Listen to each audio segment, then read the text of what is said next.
Hey, everybody. It is your girl, Miss Motivational Mogul Mindset, Ava Cherie, the Inspire. How you guys doing? I wanted to come with this Wake Up Wednesday nugget. It was just some thoughts and conversations. I do a lot of work through my One Touch Outreach Ministries, and a lot of things about mental health has come up. So we all know that this goes beyond the month, and especially with taking great care of our mental health wellness. Preventative things that we can do before things boil over and spill over into other areas of our lives. A lot of generations, especially in African American and minority cultures, mental health was stigmatized. It was looked at as, oh no, we don't do that, or we sweep it under the rug. And from my own personal experiences, especially in the Black church, I grew up in the Black church, and it was our church home, and we grew up in the First Family's home, and we was around all the right people. But however, things weren't addressed because it was like an omen. Don't talk about it. Have faith. Pray about it.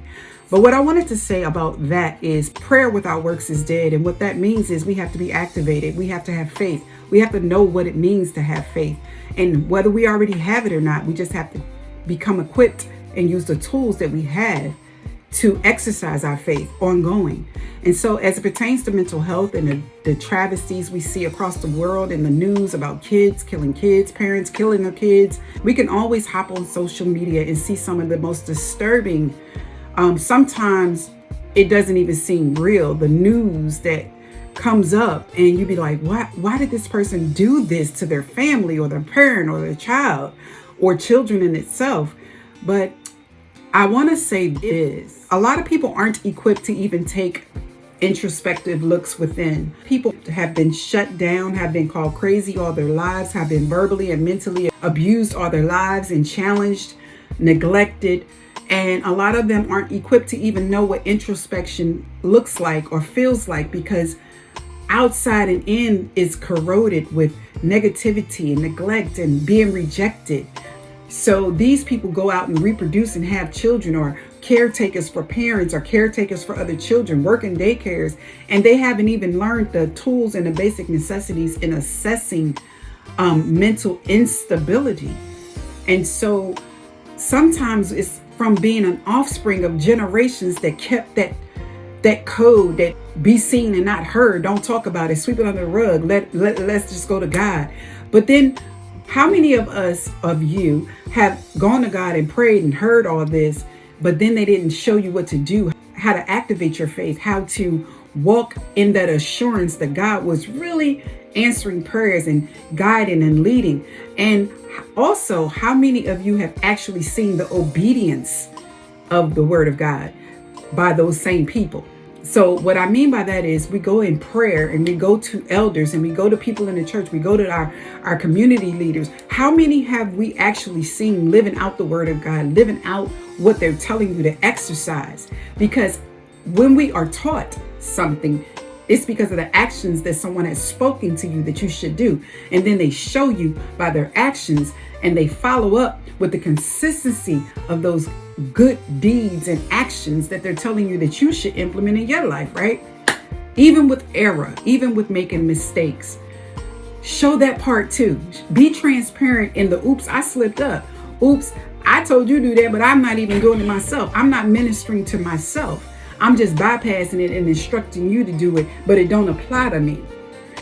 I think that encouraging and uplifting one another requires that we share more of each other right in the heart of what's going on, if it applies. I know for a fact we all know someone that has had some type of abuse, addiction, assaults, or have struggled with something, because we are all imperfect. So in the meat of what we can get into, not without having to be barbaric about it, judgmental, all loud and flagrant about it, I'm saying, hey, nudge a person, spare them, sow into them, and then let them see the act of what that looks like, because there's so much doubt that breeds fear that people are out here that don't even care what they're doing to one another, because they don't feel like the consequence is worse than what they've been living through already. They don't feel like if I pick this gun up as 11 years old, it's going to matter because I'm unsupervised at home. I'm neglected at home. My parents don't even talk to me. They don't even see how my day was. They don't even feed me. They're letting somebody in the home to molest me. I'm going to the church and being molested. I'm going to the church and being lied to. I'm seeing the pastor or the deacon or the elder or the this beating on their wife, but I'm told to shut up. It's so many conflicts and hypocrisies and controversies going on that we expect when a crime is committed, we're expecting something different from what they've been shown.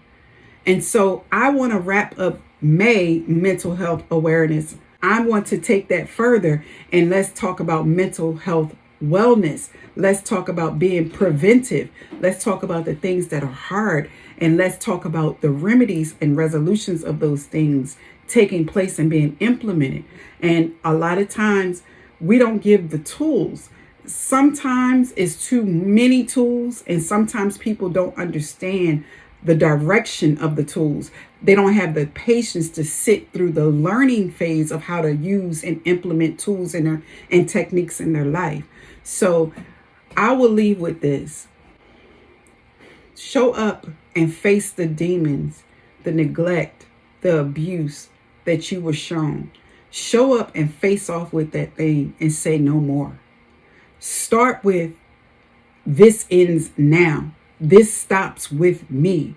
I am breaking this cycle. I am the chain breaker. Start there. Look yourself in the mirror, and instead of the cries and the ugliness you see and the hurt and the pain, know that you are here for a reason and say, this stops now. I command and expect that change is coming. I command and expect and speak a word over my life that God is going to send somebody to help me get over that bridge, to receive the help that I need, to give me the instruction to use the tools that he's going to equip me with so that I could pay it forward as a servant leader and selflessly serve my communities where I have taken from, selflessly serve the people that I have hurt because I fell into the hurt people lie.